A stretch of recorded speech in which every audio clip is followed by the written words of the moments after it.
Hello दोस्तों, कैसे हैं आप सब। चलिए तो यहाँ पे मैं आपको लॉ का कुछ इंपॉर्टेंट पार्ट बता दूँ ताकि आपकी स्टडी में हेल्प हो जाए। देखिए, अकाउंट के पेपर में जैसा भी रहा, ठीक है, हार्ड रहा, एवरेज रहा या फिर इजी रहा, ठीक है, जैसा भी रहा हमें वो नहीं सोचना। अब हम यहाँ पे लॉ के बारे में मैं आपको जल्दी से बता दूँ ताकि आपका टाइम वेस्ट ना हो। तो लॉ में देखिए, यहाँ पे सिंपल सी बात है कि सर पूरे का पूरा सब्जेक्ट जो है थियोरेटिकल है, ठीक है। इसलिए कुछ क्वेश्चंस होते हैं, कुछ क्वेश्चंस का मैं आंसर कर दूंगा, कुछ इंपॉर्टेंट चैप्टर बता दूंगा और जल्दी से वीडियो को मैं यहाँ पे स्टॉप कर दूंगा, ठीक है, कि आपका टाइम वेस्ट ना हो, जल्दी से आप अपनी स्टडी को और ज़्यादा बेहतर कर सकें। देखिए, टाइम टेबल की बात करें, 1.5 दिन में आपको कैसे कंप्लीट करना है, तो वो आपका डिपेंड करेगा कि आपने कौन कौन से चैप्टर कंप्लीट कर रखे हैं। मैं इंपॉर्टेंट चैप्टर बता देता हूँ, उसके हिसाब से आप अपना पूरे का पूरा टाइम टेबल बना सकते हैं। देखिए, इंपॉर्टेंट चैप्टर में अगर मैं बात करूँ तो सबसे पहले यहाँ पे मैं कहूँगा कि सर इम्पोर्टेंट चैप्टर में ये वो चैप्टर है जिसमें से क्वेश्चन आने के चांसेस, आपके पास में बड़े नंबर के क्वेश्चन आने के चांसेस ज़्यादा है, ठीक है। मतलब कि कवरेज यहाँ पे ज़्यादा रहेगी। अगर इम्पोर्टेंट चैप्टर्स की बात करें तो यहाँ पे सबसे पहले आप यहाँ पे करके जाएंगे फेमा, ठीक है। सबसे पहले आप यहाँ पे करके जाएंगे, आपके पास में जो फेमा करके आपका चैप्टर है वो आप कंप्लीटली अच्छे से करके जाएंगे। उसमें से क्वेश्चन बड़ा नंबर का आने के चांसेस सबसे ज़्यादा रहेंगे। इसके बाद ऑडिट एंड ऑडिटर, वही आपका पुराना ओल्ड सिलेबस में भी हुआ करता था चैप्टर, आज भी है, ठीक है। वैसे तो सारे ही चैप्टर ओल्ड सिलेबस वाले ही है, एक दो चैप्टर को यहाँ पे ऐड करा गया है, जैसे कि ये फेमा रहा, ठीक है।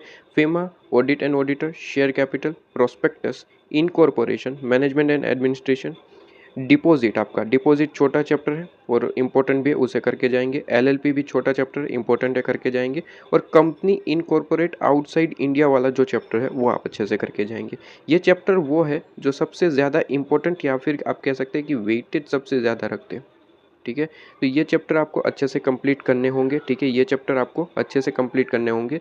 ये चैप्टर आप नोट डाउन कर लीजिए, आप इसे पहले कंप्लीट करेंगे। इसके बाद जो है रिमेनिंग आप जो है कंप्लीट कर सकते हैं। इस तरीके से भी अरेंज कर सकते हैं या फिर ऐसा भी कर सकते हैं कि 1.5 दिन में आप इनमें से 2-3 चैप्टर ले लीजिए, ठीक है, और बाकी का छोटा मोटा एक और चैप्टर ले लीजिए। फॉर एग्जाम्पल आप यहाँ पे ले सकते हैं फेमा, आज आप जो है हाफ डे के हिसाब से फेमा डिपॉजिट ले सकते हैं, फेमा डिपॉजिट, और इसमें से कोई बड़ा चैप्टर ले सकते हैं, ठीक है। इस तरीके से भी आप कर सकते हैं, आपकी मर्जी किस तरीके से, लेकिन इंपॉर्टेंट चैप्टर आपके पास में ये रहेगा, इसे आप कंप्लीटली अच्छे से करेंगे, ठीक है। इसके बाद यहाँ पे सबसे ज़्यादा जो क्वेश्चन पूछा जाता है लॉ के अंदर कि सर यहाँ पे हमें सेक्शन आंसर में लिखने हैं, मतलब कि पेपर में सेक्शन नंबर लिख के आना है क्या। तो मैं बता दूँ, section number is not mandatory, आपको लिखने की ज़रूरत नहीं होती है। लेकिन अगर आपको आता है सेक्शन नंबर, ठीक है, फॉर एग्जाम्पल किसी आपका क्वेश्चन आपने देखा जिसमें सेक्शन 66 अप्लाई हो रहा है, ठीक है, तो आप लिख सकते हैं अगर आपको आता है, नहीं आता है तो मत लिखिए, ठीक है। लेकिन मैं एक एडवाइस कर दूं कि अगर आपने सेक्शन गलत लिखा, मतलब कि मान लीजिए जो आंसर था वो सेक्शन 62 के हिसाब से था और आप लिख के आए सेक्शन, ठीक है, 66, बस यहाँ पे ऐसा हुआ कि सेक्शन आपने गलत लिखा, आंसर आपका बिल्कुल सही था, ठीक है। सेक्शन ऊपर आपने जो लिखा वो गलत था, आंसर तो एकदम बिल्कुल सही लिखा था, जो आंसर था वही लिखा था, तो क्या इसके मार्क्स मिलेंगे। तो आंसर इज़ नो, इसके मार्क्स नहीं मिलते। अगर सेक्शन गलत लिख दिया तो आंसर के कोई मार्क्स नहीं मिलेंगे, ठीक है। सेक्शन गलत लिख दिया तो आंसर के कोई नंबर्स नहीं होते। इसलिए मैं एडवाइस करता हूँ कि सेक्शन आप तभी लिखिए जब आप 100% श्योर है, ठीक है, कि यही सेक्शन आता है, 100% श्योर है तभी लिखिए। अगर सेक्शन में आपको 100% श्योरिटी नहीं है तो बिल्कुल भी आप आंसर नहीं लिखेंगे। क्या बात समझ में आ रही है, ठीक है। तो यहाँ पे सेक्शन का इंपॉर्टेंस से ज़्यादा डिसएडवांटेज बहुत ज़्यादा है, इसलिए मैं कह रहा हूँ कि 99% भी नहीं, 100% श्योर है तभी सेक्शन लिखेंगे, वरना नहीं लिखेंगे, ठीक है। क्योंकि अगर सेक्शन गलत लिख दिया, भले ही आपका नीचे का आंसर सही था, सेक्शन सिर्फ और सिर्फ गलत लिख लिया, लेकिन उसके मार्क्स नहीं मिलेंगे, ठीक है। As per rule half mark भी नहीं मिलता, कुछ भी नहीं मिलता, 0 मार्क्स मिलते हैं, ठीक है। तो यहाँ पे ध्यान रहे सर, वैसे भी लॉ में आपके मार्क्स ज़्यादा कट से, और ऊपर से अगर आप सेक्शन वगैरह गलत लिख के आएंगे तो जो सही लिखा है उसके भी नंबर्स नहीं मिलेंगे। तो सेक्शन लिखिए, सेक्शन लिखने से आपकी प्रेजेंटेशन बेहतर होती है, माना कि, ठीक है। सेक्शन के अलग से नंबर कोई नहीं होते, सेक्शन अगर लिखते हैं तो उस पर कोई अलग से मार्क्स नहीं मिलते, लेकिन हाँ प्रेजेंटेशन बेहतर बनता है तो ओवरऑल आपके मार्क्स इंक्रीज होने के चांसेस होते हैं।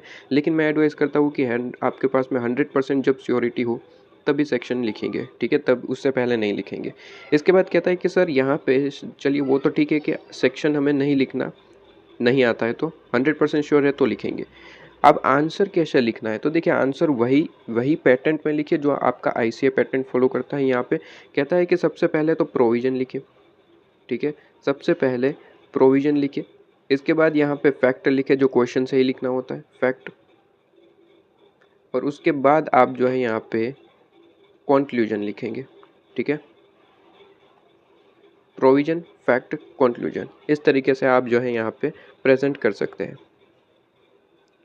अब यहाँ पे आप चाहे तो 3 पैराग्राफ में आंसर लिख सकते हैं। सबसे पहला पैराग्राफ में आप प्रोविजन लिख सकते हैं, ठीक है।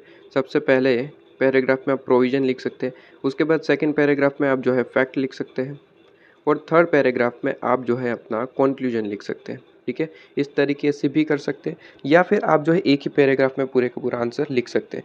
आईसीए कौन से पैटर्न फॉलो करता है? आईसीए पैटर्न फॉलो करता है कि प्रोविजन लिखेंगे, ठीक है, एक पैराग्राफ में, और दूसरे पैराग्राफ में आपके पास में फैक्ट जो है वो लिखेंगे, और साथ ही साथ लास्ट में कंक्लूजन उसी पैराग्राफ में आप जो है यहाँ पे देखने को मिल जाता है, ठीक है। तो मोस्टली आईसीए के आंसर 2 पैराग्राफ में होते हैं, कई बार 3 पैराग्राफ में भी होते हैं, तो आप अपने तरीके से वो प्रेजेंट कर सकते हैं, लेकिन कोई दिक्कत नहीं। लेकिन यहाँ पे ध्यान रहे सर, पैटर्न यही रहनी चाहिए, प्रोविजन पहले होनी चाहिए, उसके बाद फैक्ट, ठीक है, और उसके बाद आपके पास में कंक्लूजन। ये पैटर्न फिक्स रहनी चाहिए। फिर इसके आप पैराग्राफ बनाना चाहते हैं या फिर एक ही पैराग्राफ में आंसर लिखना चाहते हैं, वो आपके ऊपर। मैं तो एडवाइस करता हूँ कि तीनों अलग अलग पैराग्राफ लिखिए, प्रेजेंटेशन सही रहेगा और आपके पास में आंसर मार्किंग ज़्यादा अच्छी रहेगी, ठीक है। अच्छा, यहाँ पे एक और चीज़ यहाँ पे कि अगर आप आंसर लिख रहे हैं, ठीक है, तो इसमें कोई इम्पोर्टेंट पॉइंट्स होंगे, जैसे कि आपने जब पढ़ा होगा तब मार्किंग किया होगा, तो इम्पोर्टेंट जो पॉइंट्स होते हैं, ठीक है, इम्पोर्टेंट पॉइंट्स होते हैं, उसको आप जो है अंडरलाइन करके आएंगे। क्या करके आएंगे? अंडरलाइन, ठीक है, उसे आप अंडरलाइन करके आएंगे। अंडरलाइन करने के लिए क्या कोई हाइलाइटर या फिर पेंसिल का यूज़ करें? Answer is no. आपको कंपलसरी किससे ही करना है? वही ब्लैक पेन जिससे आप लिख रहे हैं, वही ब्लैक पेन से आपको जो है क्या करना है सर? अंडरलाइन करना है, ठीक है। पेंसिल वगैरह कुछ भी नहीं, वही ब्लैक पेन से आपको जो है क्या करना है सर? अंडरलाइन करना है। ये चीज़ आपको समझ में आ रही है? तो जो इम्पोर्टेंट पूरे आंसर में पॉइंट्स हुए, ठीक है। फॉर एग्जांपल आपको जो है यहाँ पे पूरे एग्जांपल में कुछ यहाँ पे 60 डेज़ का टाइम पीरियड जैसा कुछ लिखने का आया, ठीक है। तो 60 डेज़ का टाइम पीरियड इंपॉर्टेंट है, तो यहाँ पे हाईलाइट कर दीजिए। एग्जामिनर को डायरेक्ट ये दिखेगा, तो यहाँ पे समझ में आएगा कि हाँ जी, ओवरऑल आपने आंसर सही लिखा है, क्योंकि ये 60 डेज़ वाला तो सॉल्यूशन में आ रहा है, ठीक है। तो एग्जामिनर हो सकता है कि आपको यही देख के थोड़े नंबर बढ़ा दे, ठीक है, क्योंकि इम्पोर्टेंट अगर पॉइंट्स मुझे दिख जाते हैं और वो आपके सही है, ठीक है, तो तुरंत मार्क्स अलॉट कर दिए जाएंगे, क्योंकि ओवरऑल भी सही रहेगा, क्योंकि ये अगर सही है तो ओवरऑल भी सही लिखा होगा, ठीक है। तो इस तरीके से भी मार्क्स आपके पास में ज़्यादा बढ़ने के चांसेस हो जाते हैं। इसलिए यहाँ पे ये चीज़ आप नहीं भूलेंगे कि इम्पोर्टेंट जो पॉइंट्स है वो आप जो है ज़रूर से अंडरलाइन करके आएंगे, ठीक है, और वही ब्लैक पेन से करके आना है। कोई पेन चेंज नहीं करनी है, कोई पेंसिल वगैरह यूज़ नहीं करना है, ठीक है। वही ब्लैक पेन से आप अंडरलाइन करके आइए, और अंडरलाइन में कुछ ज़्यादा सजाना नहीं है, सिंपली इस तरीके से आपको जो है अंडरलाइन कर लेनी है बस, ठीक है। कोई स्केल की ज़रूरत नहीं है, सिंपली एक आप अंडरलाइन करेंगे, इसमें टाइम वेस्ट नहीं करेंगे आप, ठीक है। तो इस तरीके से आपके पूरे का पूरा मैंने लो का थोड़ा सा एडवाइस कर दिया आपको, किस किस तरीके से अपना पूरे का पूरा आपको यहाँ पे कंप्लीट करना है, ठीक है जी। चलिए अब अपनी आप जो है स्टडी स्टार्ट कर सकते हैं और कंप्लीट कर सकते हैं।